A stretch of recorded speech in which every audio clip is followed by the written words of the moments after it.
Hola, estimados estudiantes. Estamos nuevamente en una clase de literatura. En esta ocasión vamos a tratar sobre el tema de literatura barroca española. Como ustedes saben, es- la literatura barroca es la segunda etapa del siglo de oro español. Esta literatura barroca es un movimiento artístico literario que abarcó desde finales del siglo XVI hasta la primera década del siglo XVII. Se caracteriza por la exageración y la complejidad formal. Evidentemente, una de las características muy importantes dentro del barroco es la muestra del pesimismo, la actitud de desengaño y la evasión de la realidad. Por otro lado, tenemos el uso de tópicos latinos y referentes mitológicos. Con respecto a estos dos primeros, habría que decir de la primera que el pesimismo era una actitud constante dentro del barroco, puesto que querían cambiar un poco la visión con respecto a que se tenía la realidad. Era una actitud para que los escritores dieran cuenta justamente de la realidad tan caótica en la que vivían y no había un futuro esperanzador. Respecto a la segunda característica de tópicos latinos, se utilizó el card diem, beatus sile y el locus amoenus, sobre todo la primera, el card diem, que se va a ver en obras como Soledades de Góngora. Los referentes mitológicos también los tenemos en Soledades de Góngora, por mencionar un ejemplo, cuando menciona a Zeus convertido en toro que se va a llevar a una bella mujer llamada Europa en este poemario. También nosotros tenemos al garzón de Ida y otros referentes más que se van a mencionar en Soledades. Presenta un espíritu desmedido lleno de paradojas y contrastes, es muy cierto, esa es una característica esencial dentro del barroco donde nos presenta justamente esos contrastes constantes dentro del paisaje y dentro de los personajes también. Desarrollaron dos escuelas poéticas, una la del culteranismo y la otra del conceptismo. El culteranismo apela a hacer una literatura muy difícil, muy oscura a través de uso de cultismos o de referentes cultas que pocas personas puedan conocer. Y era una literatura también dirigida a la clase alta. Su representante, Luis de Góngora y Argote, con Fábula de Polifemo y Galatea, que habría que mencionar acá que Fábula de Polifemo y Galatea se refiere a la primera etapa de Góngora, donde no era tan oscuro, no era tan complejo, y era una literatura de corte popular. En cambio, Soledades sí vendría a estar dentro de este culteranismo por las referencias mitológicas, por el uso excesivo de los cultismos, etcétera. Y bueno, también los latinismos que va a utilizar el culteranismo. Por otro lado, el conceptismo emplea figuras como la antítesis, paradoja, oxímoron, que van a hacer justamente que esta escuela del barroco tenga características propias. Acá se va a trabajar mucho la palabra y el significado de la palabra dentro de la poesía. ¿Quién va a hacerlo? Será o fue Francisco de Quevedo y Villegas con el Parnaso español y la historia del buscón llamado Don Pablos. Habría que decir que Francisco de Quevedo y Villegas utiliza mucho la ironía, el sarcasmo y la burla para abordar justamente los temas de su lírica. Por la parte de la narrativa, nosotros tenemos a Miguel de Cervantes Saavedra, que está en la frontera entre el Renacimiento y el Barroco. Justamente, Don Quijote de la Mancha tiene muchos elementos renacentistas, pero también tiene bastantes elementos barrocos que vamos a observar generalmente en la obra. Por la parte de Calderón de la Barca tenemos el teatro con La vida es sueño. La vida es sueño se va a inscribir también dentro del culteranismo, va a tener mucha influencia culterana a través de las referencias mitológicas, a través del uso de las metáforas, sí, y de los latinismos también. Y bien, tratemos nosotros a don Miguel de Cervantes Saavedra, más conocido como el Manco de Lepanto, que es lo que nos interesa por ahora. Y luego trataremos también a Pedro Calderón de la Barca en una siguiente clase. En los datos biográficos hay que resaltar uno de ellos, que es el nacimiento en 1547 en Alcalá de Henares. Por otro lado, hay que decir que en 1569 se incorporó a la milicia y 2 años después combatió en la batalla de Lepanto, donde justamente va a perder o va a estar herido en uno de los brazos, y por ello se le va a llamar el Manco de Lepanto. Cuando él regresa a España, fue hecho rehén por los turcos durante 5 años, ¿no? Desde 1575 a 1580. Es una de las épocas muy conocidas y también muy resaltantes dentro de la obra de, o mejor dicho, dentro de la vida de Cervantes Saavedra. Al quedar libre, regresó a Madrid y escribió su primera novela, La Galatea, publicada en 1585. Hay que decir que La Galatea es una novela de corte pastoril y una de las primeras.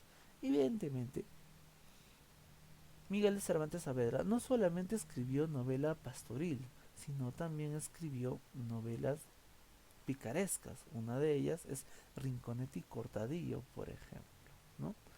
Bien, y ahí ustedes tienen también su obra dramática, Numancia, que habla sobre un hecho ocurrido en España, y también su poesía con Viaje del Parnaso. Veamos en forma general cuáles son las características de la obra cervantina. Dos características que hay que resaltar. La primera es el didactismo, porque a través de la obra literaria Cervantes quería enseñar. Enseñar a través de la lectura de historias, de aventuras, ¿no? Que resaltaban ciertos personajes. Y evidentemente también en Don Quijote de la Mancha vamos a tener este carácter didáctico que vamos a explicar más adelante. Por otro lado, el nacionalismo se puede ver a través de la muestra de las costumbres, de la patria, de los personajes típicos españoles que nos van a presentar no solamente en su obra teatral La Numancia, sino también en obras como La Gitanilla, Rinconete y Cortadillo, el mismo Don Quijote de la Mancha, ¿no? Etcétera. Pasemos a hablar sobre el ingenioso hidalgo Don Quijote de la Mancha. Habría que decir que, como la época lo exigía, estos trataron de ser sarcásticos o irónicos, y justamente el ingenioso hidalgo Don Quijote de la Mancha es una ironía, es una parodia de las novelas de caballería como la de Amadís de Gaula, Tirante el Blanco, que se habían visto en el Renacimiento. Pasemos a analizar entonces esta obra. Primero vamos a hacer un recorrido sobre la historia. Recordemos que esta obra se publica en 2 tomos, en 2 entregas. La primera entrega es en Madrid en 1605 y la segunda en 1615. De una forma didáctica se ha dividido en estas dos entregas para también poder expresar que en el primer libro se están realizando las dos primeras salidas, y y en el segundo libro se realiza la tercera salida. Pues bien, como nosotros sabemos, nuestro personaje principal es Alonso Quijano, que por leer muchos libros de caballería se vuelve loco. Y justamente esta locura es una exageración que se realiza dentro de la obra para demostrar los desórdenes que se vivían en esa época. Alonso Quijano es un personaje que sale en búsqueda de aventuras, fantasea con que él es un caballero, y en esta primera salida es que él va a ayudar a un muchacho que se encuentra en el camino, que está siendo maltratado por su padre. Sin embargo, pues después de los reclamos que hace Don Quijote, este muchacho va a seguir recibiendo todavía más golpes. Después va a ir Don Quijote a una venta donde se va a armar caballero y el ventero va a ser justamente el testigo de esta juramentación. Le va a posar una especie, haciendo una imaginación, ¿no?, total de esta realidad. Va a seguirle el juego a Alonso Quijano y va a simular que está posando una de las espadas sobre uno de los hombros de Don Quijote. Por lo cual él se ve ya encantado y se ve ya como un caballero. Y va a salir en sus primeras aventuras también.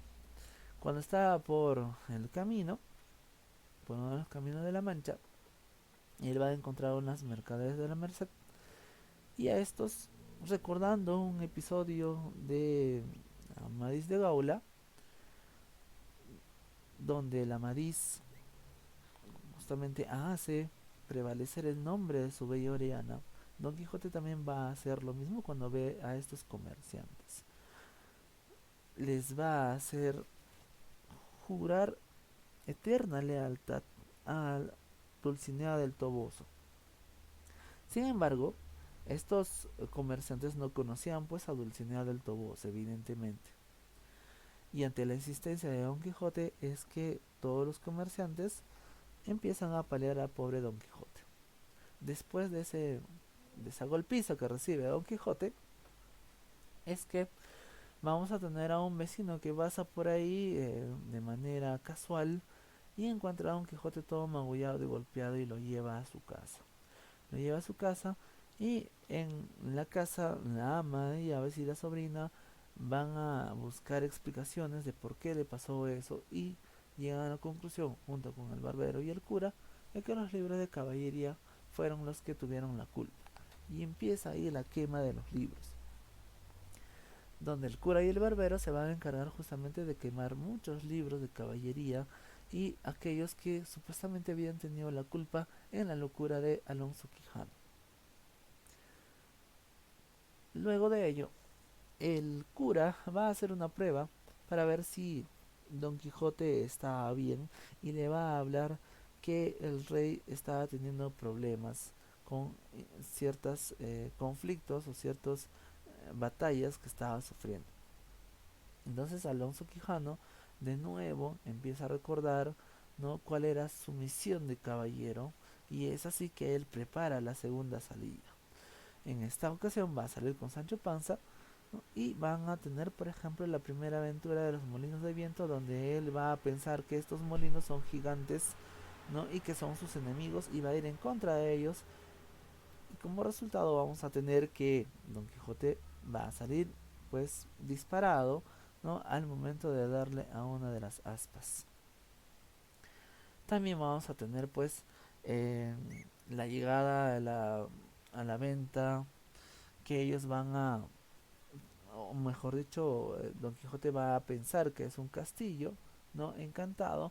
También vamos a tener la aventura de Yelmo de Mambrino, la aventura con los galiotes, lo que sucede en la Sierra Morena, lo que el cura y el barbero siguen a Don Quijote y encuentran una batalla contra el cuero de vino, el encantamiento y el enjaulamiento de Don Quijote y la vuelta a la Mancha. ¿Cómo vuelve a la Mancha? Vuelve enjaulado justamente mediante engaños que logran hacer el cura y el barbero. En la tercera salida se van a topar con Dulcinea del Toboso, supuestamente porque en realidad ellos estaban yendo en búsqueda de Dulcinea del Toboso, pero no sabían dónde se encontraba Dulcinea del Toboso. Don Quijote alude que como ella era tan famosa, es que él emprendió ese viaje también para buscar a Dulcinea del Toboso. Sin embargo, Sancho Panza le va a decir que Dulcinea está viniendo, ¿no?, en una estrategia que él crea para que se convenza en realidad de que habían encontrado a Dulcinea del Toboso y puedan volver a casa. Sin embargo, estas tres sirvientes que estaban viniendo, no huyen de ellos y Don Quijote cree que Dulcinea estaba encantado, por lo tanto tenía que ir en búsqueda de ella. Luego va a dar el enfrentamiento con el Caballero de los Espejos, la aventura también en la Cueva de Montesinos, el gobierno de la ínsula Barataria, donde se van a burlar de Don Quijote y Sancho Panza. También el enfrentamiento del caballero de la Blanca Luna que derrota a Don Quijote, y justamente este es el punto donde Don Quijote va a volver a su casa, se va a enfermar, va a recuperar la razón, va a también realizar el testamento a favor de la sobrina y a favor también de Don Quijote y de todos los que debía un poco de dinero, y posteriormente va a fallecer. Pues bien, nosotros tenemos acá los personajes como Alonso Quijano convertido en Don Quijote, Sancho Panza también, en la descripción de cada uno de ellos, ¿no? Don Quijote tenía como su caballo, ¿no? Un rocín flaco llamado Rocinante, y por otro lado, pues Sancho Panza también tenía un rucio, ¿no? Que era un asno que no tenía nombre en realidad. Dulcinea del Toboso, que es parte de la imaginación de Don Quijote, que no existe de esa manera como él lo describe, sino es una campesina llamada Aldonza Lorenzo. Y otros personajes también como Antonia Quijano, que es la sobrina, y Teresa Panza, que es la esposa de Sancho Panza. Algunos de los cuales van a ser también protagonistas interesantes son el maese Nicolás, que es el barbero, Pedro Pérez, que es el cura, Juan Palomeque, que es el hostalero del pueblo, ¿no? Donde él justamente se va a realizar caballero, y el sabio Frestón, que roba los libros de Don Quijote y convierte los molinos en gigantes. Pues bien, el tema principal es el idealismo contra el pragmatismo, dirían algunos, o para mejor establecerlo, es el conflicto entre el realismo y la ficción o el idealismo. La estructura en dos partes que describen las tres salidas: género épico o narrativo, ya hablando de género moderno, la especie de una novela barroca, pero como dijimos anteriormente, esta va a tener también elementos renacentistas, un narrador omnisciente que lo sabe todo y una narración lineal que parte justamente desde la salida de Don Quijote hasta la muerte del mismo personaje.